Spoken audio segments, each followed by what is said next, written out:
Hello, this is Michael, atheist and alcoholic. I am attending 90 AA meetings in 90 days. Nothing discussed in these videos will ever undermine the anonymity of AA. So,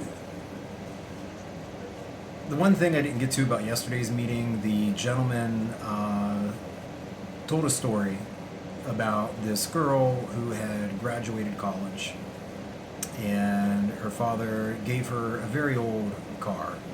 Corvette something, I can't remember what they used as the example.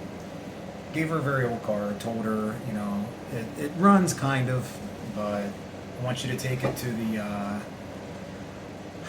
local car dealership and see what they'll give you for it, and then come back.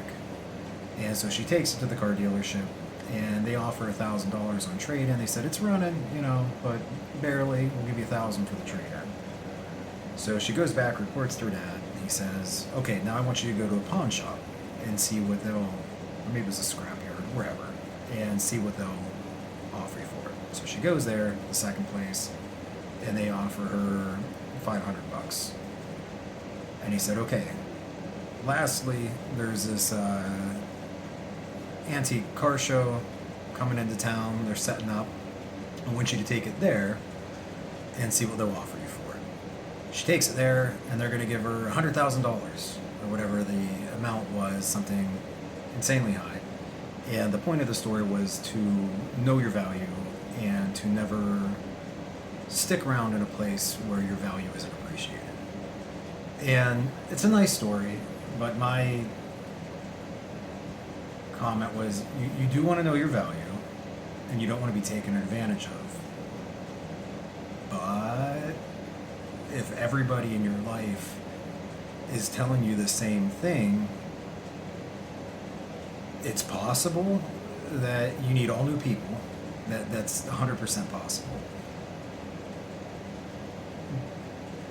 Or maybe you need to fucking listen to what they're telling you. And within that, it's important, I learned it's important for me to differentiate between my value as a person and my behavior. If everybody in my life is telling me, hey, you're a real piece of shit when you drink, maybe you should stop, that's a behavior I should probably address. If everybody in my life is telling me, hey, you're a piece of shit, they could be right, or maybe I do need new people.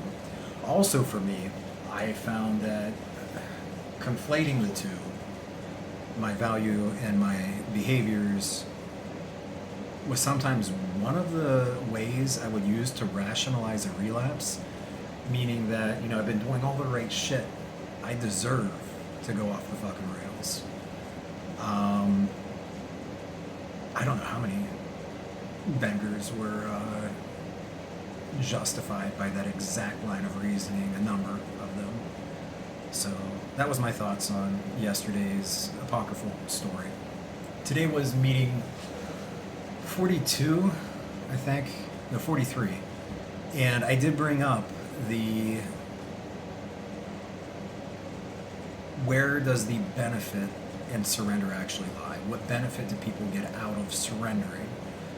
And I don't know that I phrased it as well as I should have, that it was in regards into the higher power in particular, because a lot of the shares were about surrendering to their inability to control their alcohol consumption, which I never had an issue surrendering. I mean, I got that a decade and a half before I quit drinking. I knew I couldn't control my drinking once I started. That was never had any illusions or even desire to change that. Like, I knew, like, it's just the way it was. I could control all the elements surrounding the drinking to mitigate damage, but I'm not going to be able to control the amount I drink once I start. But there were a couple of shares that got me thinking, and I know I'm doing some mental gymnastics here. And if I felt that my sobriety were actually compromised, I would go back to smart recovery.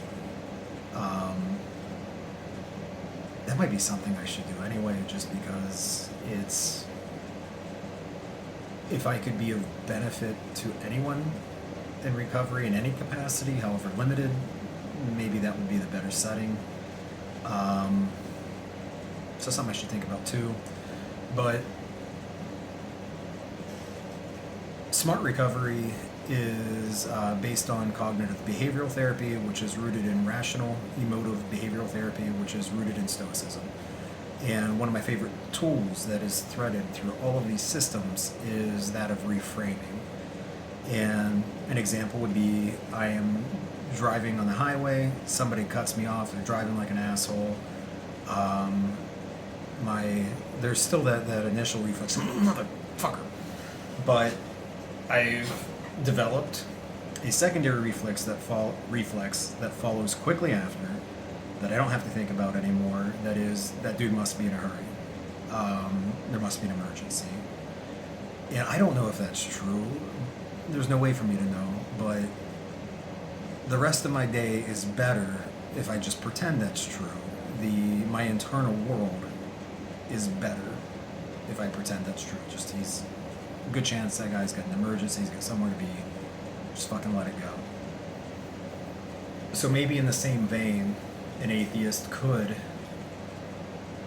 surrender to a higher power as if it were true, because it's better than continuing to fight the losing battle of addiction.